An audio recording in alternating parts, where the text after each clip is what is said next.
पथ योजना वापस लो, वापस लो, वापस लो। केंद्र की मोदी सरकार मुर्दाबाद, मुर्दाबाद, मुर्दाबाद।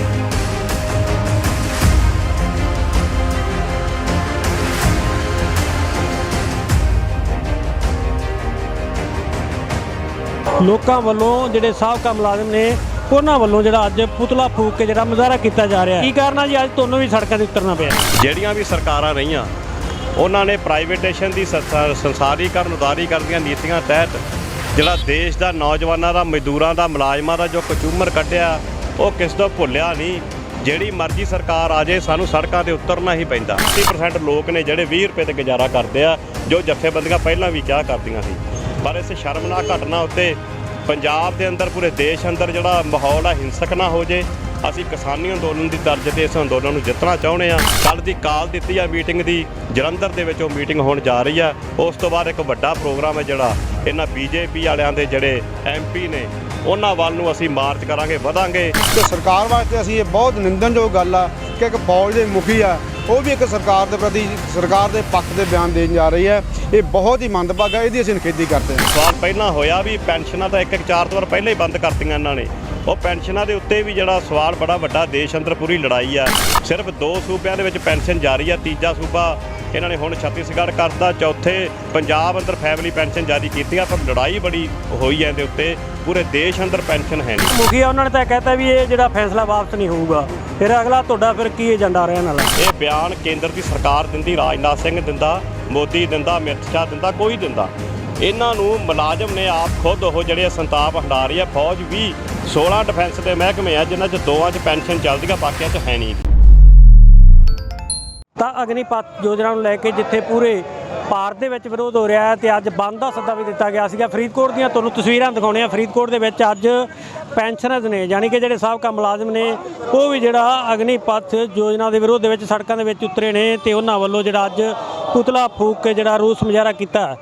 ਤਾਂ ਫਰੀਦਕੋਟ ਦੀਆਂ ਤਸਵੀਰਾਂ ਨੇ। ਫਰੀਦਕੋਟ ਦੇ ਵਿੱਚ ਭਾਵੇਂ ਕਿ ਜਿਹੜਾ ਅੱਜ ਬੰਦ ਦਾ ਜਿਹੜਾ ਸੱਦਾ ਹੈ ਉਸ ਨੂੰ ਬਹੁਤਾ ਹੰਗਾਰਾ ਨਹੀਂ ਮਿਲਿਆਗਾ।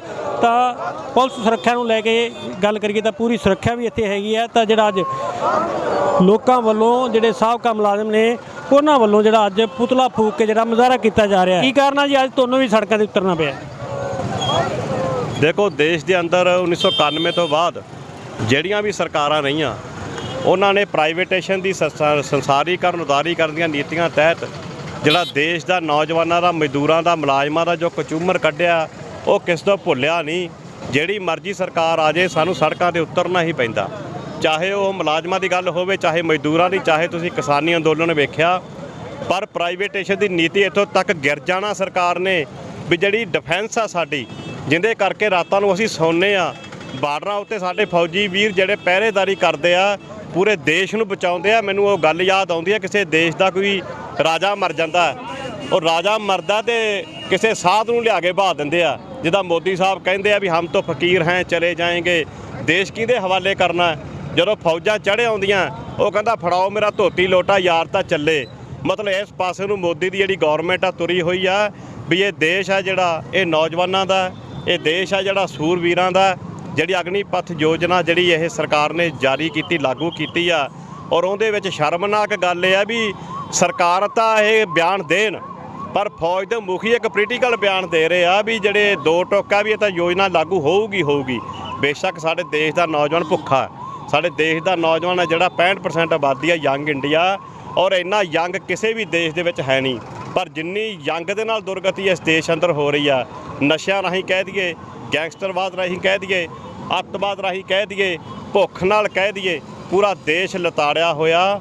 ਔਰ ਇਸ ਦੇਸ਼ ਦੀ ਜਿਹੜੀ ਇਹ ਸੀਤਾਰਮਨ ਜਿਹੜੀ ਉੱਥੋਂ ਦੀ ਆਪਣਾ ਵਿੱਤ ਮੰਤਰੀ ਸੀ, ਉਹਨੇ ਆਪ ਮੰਨਿਆ ਸੀ ਕਰੋਨਾ ਕਾਲ ਦੇ ਅੰਦਰ ਵੀ ਸਾਨੂੰ 80% ਲੋਕਾਂ ਨੂੰ ਰੋਟੀ ਖਵਾਉਣੀ ਪੈਣੀ ਆ। ਕਹਿਣ ਤੋਂ ਭਾਵ ਹੈ ਵੀ 80% ਲੋਕ ਨੇ ਜਿਹੜੇ 20 ਰੁਪਏ ਤੇ ਗੁਜ਼ਾਰਾ ਕਰਦੇ ਆ ਜੋ ਜਥੇਬੰਦੀਆਂ ਪਹਿਲਾਂ ਵੀ ਕਿਹਾ ਕਰਦੀਆਂ ਸੀ।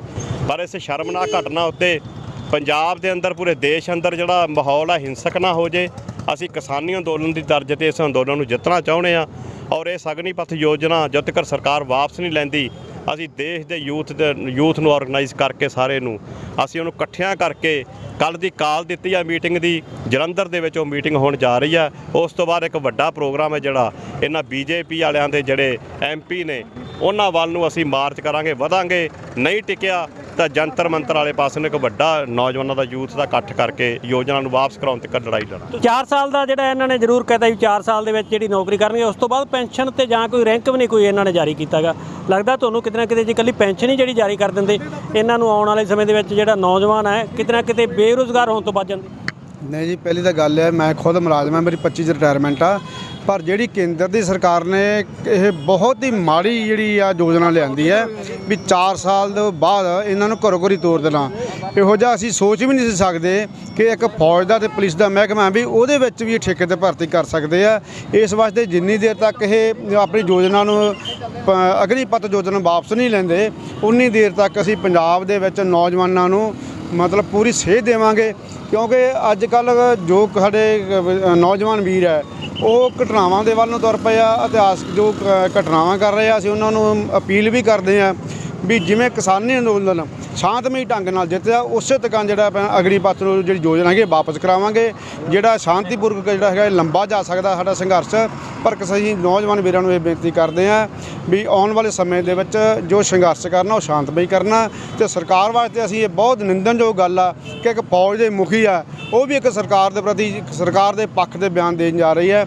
ਇਹ ਬਹੁਤ ਹੀ ਮੰਦਭਾਗਾ, ਇਹਦੀ ਅਸੀਂ ਨਿਖੇਧੀ ਕਰਦੇ ਹਾਂ। ਜਤਿੰਦਰ ਜੀ, ਜਿਵੇਂ ਹੁਣ 4 ਸਾਲ ਦੇ ਵਿੱਚ ਉਹਨਾਂ ਨੂੰ ਬਹੁਤ ਕੁਝ ਸਿੱਖ ਕੇ ਵਾਪਸ ਆ ਜਾਣਗੇ, ਜਿਹੜੇ ਨੌਜਵਾਨ ਹੋਣਗੇ, ਉਮਰ ਉਹਨਾਂ ਦੀ ਮਹਿਜ਼ ਜਿਹੜੀ 24-25 ਸਾਲ ਹੋਊਗੀ, ਜਦੋਂ ਵਾਪਸ ਆਉਣਗੇ ਉਹ ਇੱਕ ਹਿਸਾਬ ਨਾਲ ਬੇਰੁਜ਼ਗਾਰ ਹੋ ਜਾਣਗੇ। ਉਸ ਤੋਂ ਬਾਅਦ ਕਿਉਂਕਿ ਉਹਨਾਂ ਨੇ ਹਥਿਆਰਾਂ ਦੀ ਟ੍ਰੇਨਿੰਗ ਵੀ ਲੈਣੀ ਨਹੀਂ ਹੈ, ਉਹਨਾਂ ਨੇ ਮਿਲਟਰੀ ਦਾ ਜਿਹੜਾ ਇੱਕ ਚੀਜ਼ ਦਾ ਵੀ ਉਹਨਾਂ ਨੂੰ ਪਤਾ ਲੱਗ ਜਾਣਾ ਮਿਲਟਰੀ ਦੇ ਵਿੱਚ ਕੀ ਕੀ ਹੋ ਸਕਦਾ ਹੈ। ਇਸ ਨੂੰ ਲੈ ਕੇ ਵੀ ਆਉਣ ਵਾਲੇ ਸਮੇਂ ਦੇ ਵਿੱਚ ਨੁਕਸਾਨ ਹੋ ਸਕਦਾ ਦੇਸ਼ ਦਾ। ਬਿਲਕੁਲ ਇਹ ਗੱਲ ਤੁਹਾਡੀ ਜਮਾਂ ਦਰੁਸਤ ਆ, ਪਰ ਅਸੀਂ ਇਹ ਕਹਾਂਗੇ ਵੀ BJP ਦਾ ਲੁਕਮਾ ਏਜੰਡਾ ਇਹ ਲੁਕਵੇਂ ਏਜੰਡੇ ਅੰਦਰ ਸਿੱਧਾ ਦੇਸ਼ ਦੇ ਨੌਜਵਾਨਾਂ ਨੂੰ ਹਥਿਆਰ ਦੀ ਸਿਖਲਾਈ ਦੇ ਕੇ ਉਹ ਆਪਦੇ ਲੁਕਵੇਂ ਏਜੰਡੇ ਨੂੰ ਓਪਨ ਰੂਪ ਦੇ ਵਿੱਚ ਕਰਨ ਜਾ ਰਹੀ ਆ। 4 ਸਾਲ ਬਾਅਦ ਜਦੋਂ 75% ਅਗਨੀ ਵੀਰਾਂ ਨੂੰ ਇਹਨਾਂ ਨੇ ਬਾਹਰ ਕੱਢ ਦੇਣਾ ਨੌਕਰੀ ਤੋਂ, ਹਥਿਆਰ ਚਲਾਉਣੇ ਸਿੱਖ ਜਾਣਗੇ। ਸਾਡੇ ਦੇਸ਼ ਅੰਦਰ ਮੈਂ ਪਹਿਲਾਂ ਹੀ ਕਹਿ ਚੁੱਕਿਆ ਵੀ ਜਿਹੜਾ ਗੈਂਗਸਟਰਵਾਦ ਆ, ਅੱਤਵਾਦ ਆ, ਇਹਨੂੰ ਉਹ ਉਭਾਰਨਾ ਚਾਹੁੰਦੇ ਆ। ਇਹ ਰੁਜ਼ਗਾਰ ਦੇ ਨਹੀਂ ਸਕਦੇ ਜਦੋਂ ਭੁੱਖਾ ਢੇਡਾ ਕਿਸੇ ਪਾਸੇ ਨੂੰ ਤੁਰੂਗਾ ਹੀ ਤੁਰੂਗਾ। ਔਰ ਨਾਲ ਹੀ ਪਹਿਲਾਂ ਵੀ ਇਹਨਾਂ ਦੀ ਜਿਹੜੀ ਸਵਾਲ ਪਹਿਲਾਂ ਹੋਇਆ ਵੀ ਪੈਨਸ਼ਨਾਂ ਤਾਂ 1-4 ਵਾਰ ਪਹਿਲਾਂ ਹੀ ਬੰਦ ਕਰਤੀਆਂ ਇਹਨਾਂ ਨੇ। ਉਹ ਪੈਨਸ਼ਨਾਂ ਦੇ ਉੱਤੇ ਵੀ ਜਿਹੜਾ ਸਵਾਲ ਬੜਾ ਵੱਡਾ, ਦੇਸ਼ ਅੰਦਰ ਪੂਰੀ ਲੜਾਈ ਆ। ਸਿਰਫ 2 ਸੂਬਿਆਂ ਦੇ ਵਿੱਚ ਪੈਨਸ਼ਨ ਜਾਰੀ ਆ, ਤੀਜਾ ਸੂਬਾ ਇਹਨਾਂ ਨੇ ਹੁਣ ਛੱਤੀਸਗੜ੍ਹ ਕਰਤਾ, ਚੌਥੇ ਪੰਜਾਬ ਅੰਦਰ ਫੈਮਿਲੀ ਪੈਨਸ਼ਨ ਜਾਰੀ ਕੀਤੀ ਆ। ਪਰ ਲੜਾਈ ਬੜੀ ਹੋਈ ਹੈ ਇਹਦੇ ਉੱਤੇ, ਪੂਰੇ ਦੇਸ਼ ਅੰਦਰ ਪੈਨਸ਼ਨ ਹੈ ਨਹੀਂ। ਔਰ ਅਗਨੀਵੀਰਾਂ ਉੱਤੇ ਤਾਂ ਇਹਨਾਂ ਨੇ ਬਹੁਤ ਸਕੰਜਾ ਕੱਸਿਆ ਨੌਜਵਾਨ ਦੇ ਉੱਤੇ ਵੀ 4 ਸਾਲ ਤੋਂ ਬਾਅਦ ਜਿਹੜਾ ਤੁਸੀਂ ਸਵਾਲ ਕੀਤਾ, ਇਹ ਕੁਦਰਤੀ ਰੂਪ 'ਚ ਹੋਣਾ ਵੀ ਜਦੋਂ ਸਾਨੂੰ ਕੋਈ ਆਮਣੇ ਸਾਹਮਣੇ ਕੋਈ ਕੰਮ ਨਹੀਂ ਮਿਲਣਾ, ਰੁਜ਼ਗਾਰ ਨਹੀਂ ਮਿਲਣਾ, ਰੋਟੀ ਨਹੀਂ ਮਿਲਣੀ ਤੇ ਹਥਿਆਰ ਸਾਡੇ ਹੱਥਾਂ 'ਚ ਆਉਣਗੇ, ਸਿਖਲਾਈ ਸਾਡੇ ਕੋਲ ਹੋਊਗੀ। ਇਹ ਮੁਖੀਆ ਉਹਨਾਂ ਨੇ ਤਾਂ ਕਹਿਤਾ ਵੀ ਇਹ ਜਿਹੜਾ ਫੈਸਲਾ ਵਾਪਸ ਨਹੀਂ ਹੋਊਗਾ, ਫਿਰ ਅਗਲਾ ਤੁਹਾਡਾ ਫਿਰ ਕੀ ਏਜੰਡਾ ਰਹਿਣ ਵਾਲਾ? ਵੇਖੋ ਇਹ ਉਹਨਾਂ ਦਾ ਜਿਹੜਾ ਇਹ ਮੋਟਿਵ ਹੈ ਵੀ ਫੌਜ ਮੁਖੀਆਂ ਨੂੰ ਇਹ ਬਿਆਨ ਨਹੀਂ ਦੇਣਾ ਚਾਹੀਦਾ ਸੀ। ਇਹ ਬਿਆਨ ਕੇਂਦਰ ਦੀ ਸਰਕਾਰ ਦਿੰਦੀ, ਰਾਜਨਾਥ ਸਿੰਘ ਦਿੰਦਾ, ਮੋਦੀ ਦਿੰਦਾ, ਅਮਿਤ ਸ਼ਾਹ ਦਿੰਦਾ, ਕੋਈ ਦਿੰਦਾ। ਇਹਨਾਂ ਨੂੰ ਮੁਲਾਜ਼ਮ ਨੇ ਆਪ ਖੁਦ ਉਹ ਜਿਹੜੇ ਸੰਤਾਪ ਹੰਡਾ ਰਹੀ ਆ। ਫੌਜ ਵੀ 16 ਡਿਫੈਂਸ ਦੇ ਮਹਿਕਮੇ ਆ ਜਿਨ੍ਹਾਂ 'ਚ 2 'ਚ ਪੈਨਸ਼ਨ ਚੱਲਦੀ ਆ, ਬਾਕੀਆਂ 'ਚ ਹੈ ਨਹੀਂ ਗੀ। ਪ੍ਰਾਈਵੇਟੇਸ਼ਨ ਦੀ ਨੀਤੀ ਜਿਹੜੀ ਆ ਵੱਧ ਰਹੀ ਆ ਲਗਾਤਾਰ ਦੇ ਅੰਦਰ। ਇਹਨਾਂ ਨੂੰ ਇਹ ਬਿਆਨ ਨਹੀਂ ਦੇਣਾ ਚਾਹੀਦਾ ਸੀ। ਜੇ ਇਹਨਾਂ ਨੇ ਦਿੱਤਾ, ਅਸੀਂ ਬਿਆਨ ਦੀ ਨਿਖੇਧੀ ਕਰਦੇ ਹਾਂ। ਆਉਣ ਵਾਲੇ ਦਿਨਾਂ ਅੰਦਰ ਜਿਹੜਾ ਹੁਣ ਬਾਜੀਪੁਰ, ਤਲਵਾੜਾ ਤੇ ਜਲੰਧਰ ਵਿੱਚ ਅਸੀਂ ਹਿੰਸਕ ਘਟਨਾਵਾਂ ਹੋਣ ਤੋਂ ਜਥੇਬੰਦੀਆਂ ਨੇ ਬਚਾਇਆ, ਆਰਗੇਨਾਈਜੇਸ਼ਨ ਕਰਕੇ ਉਹਨਾਂ ਦਾ ਮਾਰਚ ਕੀਤਾ ਗਿਆ। ਕੱਲ੍ਹ ਮੁੱਖ ਮੰਤਰੀ ਨੇ ਸਿੱਧੀ ਸਾਡੇ ਇੱਕ ਸਾਥੀ ਨਾਲ ਗੱਲ ਕੀਤੀ ਆ ਵੀ ਅਸੀਂ ਏਜੰਡੇ ਵਿੱਚ 24 ਨੂੰ ਬਜਟ ਵਿੱਚ ਲੈ ਆਵਾਂਗੇ, ਇਹਨੂੰ ਅਸੀਂ ਵਾਪਸ ਕਰਾਂਗੇ। ਔਰ ਅਸੀਂ ਸਾਡਾ ਜਿਹੜਾ ਮਾਮਲਾ ਇਹ ਕੇਂਦਰ ਦੀ ਗੌਰਮੈਂਟ ਨਾਲ ਆ। ਜਲਦੀ ਅਸੀਂ 21 ਤਰੀਕ ਨੂੰ ਯੂਥ ਆਰਗੇਨਾਈਜੇਸ਼ਨਾਂ ਦੀ ਮੀਟਿੰਗ ਕਰਨ ਜਲੰਧਰ ਜਾ ਰਹੇ ਹਾਂ। ਅਗਲਾ ਪ੍ਰੋਗਰਾਮ ਅਸੀਂ ਜਲਦ ਹੀ ਦੇਵਾਂਗੇ ਔਰ ਵੱਡੀ ਪੱਧਰ ਤੇ ਲੜਾਈ ਨੂੰ ਅਸੀਂ ਲੜਾਂਗੇ।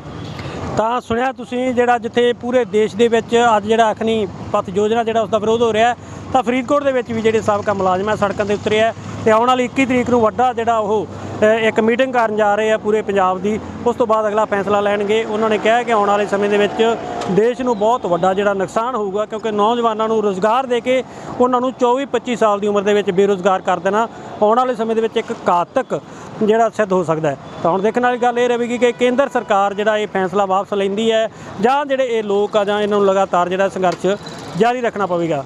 Gurjeet Singh Ramana, D5 channel Punjabi, Faridkot.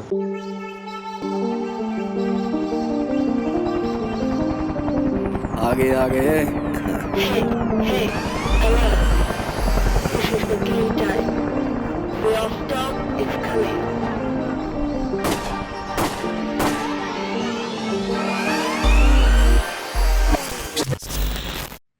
ਹੋਏਗੀ ਕਿਸਾਨਾਂ ਦੀ ਗੱਲ, ਨਵੀਂ ਖੇਤੀ ਮਸ਼ੀਨਾਂ, ਬੀਜਾਂ ਤੇ ਬਾਗਾਂ ਦੀ ਗੱਲ ਲੈ ਕੇ ਚੱਲਾਂਗੇ ਤੁਹਾਨੂੰ ਰੰਗਲੇ ਪੰਜਾਬ ਦੇ ਖੇਤਾਂ ਵੱਲ।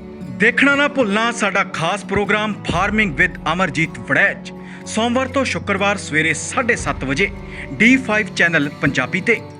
ਕੀ ਹੁੰਦੀ ਹੈ ਜਮਾਬੰਦੀ, ਕਿਵੇਂ ਬਣਦੀ ਹੈ ਵਸੀਅਤ, ਜ਼ਮੀਨ ਜਾਇਦਾਦ ਦੇ ਹਰ ਮਸਲੇ ਤੇ ਕਰਾਂਗੇ ਚਰਚਾ। ਦੇਖਣਾ ਨਾ ਭੁੱਲਣਾ ਸਾਡਾ ਖਾਸ ਪ੍ਰੋਗਰਾਮ naibtehsildar.com।